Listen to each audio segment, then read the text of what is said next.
So ito ay cookware set, 6 na piraso ito. Kay Sabilia ang tatak nito. So ito ay nakita namin sa TikTok shop at si Mother ay gusto mag-check out ng mga kaldero, ng mga lutuan kasi gusto niya palitan itong mga ginagamit namin lutuan dito sa kusina. Ito unbox natin para makita natin kung sulit ba ang pag-check out namin nito. So, let's go! Ito naka-box pa siya, nakakahon. May makita kayo dito, kay Sabilia. Oh, diba? Tcharan! Ayan siya. Tcharan! Ito ang kanyang pinaka-box. O, diba, bongga? Box pa lang. Mukhang may ipinaglalaban na to. Best seller. Meron pala siyang pinaka-handle dito. Ayan. So, unbox na natin. So, ito siya, meron siyang hawakan. Para siyang bag. Ayan para siyang bag. May bit-bitan siya. Ayan. Ang bigat. So, open na natin. Ayan. Meron siyang ito. Ayan.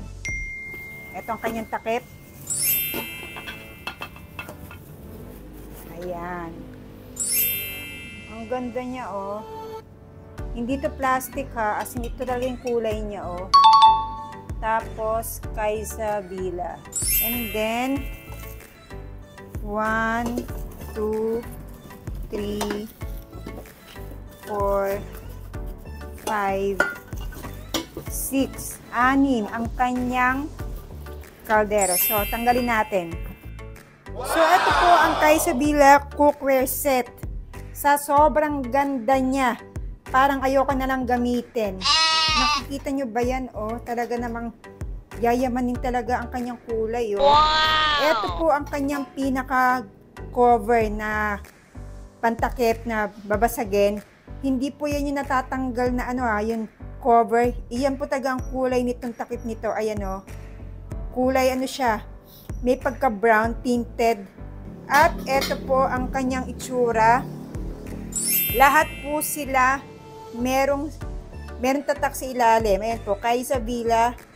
Tapos po makapal po talaga yung pinaka-body nitong lutuan na to. Ayan po siya. Ayan, tapos ultimo pong pinaka-handle. Ayan po, meron po siyang tatak kay Sabilia. Tapos po, ito po ang kanyang pinaka-body. As in, makapal po talaga at lahat po yan, may tatak po yan sa ilalim kay Sabilia. Ayan. Sa sobrang kinang, pwede ka na magsalamin dito. Grabe. Parang ayaw mo nalang gamitin. Tamang-tama na lang, ipang-display na lang sa bahay. Ayan po, grabe, ang ganda. Ang ganda niya, mga ma'am, sir. Worth it pong i-check out. Ayan. Ang ganda. Wow! Grabe. Ayan pa, Ay, may tatak pa sa ilalim. Kay Sabilia. Makapal po talaga yung pinakakatawan nito. Hindi po siya yung parang lata lang. Makapal po talaga siya. Pang matagalan. Ito yung maganda sa kawaling ito. Ayan, maganda din po yung kanyang takip. Tapos po, non-stick. Ayan non-stick. Makapal po ang kanyang kawali. Ito po. Mabigat po siya. Ayan. May tatak din po siya sa ilalim. At yung handle ay ginto din. Meron din pong tatak kay Sabilia. So, eto ginagamit ko na yung isang lutuan ng kay Sabilia na sa sobrang ganda naman talaga ay nakakapanghinayang gamitin. Parang gusto mo na lang ipang-display. So, eto ginamit ko tong isa para dito ako nagluto ng aming sinaing. Ito kasi dati namin ginagamit na sa ingan. So, ayan siya. So, panahon pa ito ng kopong-kopong. Kaya naisipan ni Mother na bumili ng bagong lutuan. Bonggang tingnan. Ayan. At meron pa pala siyang sukatan dun sa loob. At eto po, luto ng aming sinaing. Gamit itong kay Sabilia. Kaya po sa mga gusto pong mag-check out ito, i-click nyo lamang po ang yellow basket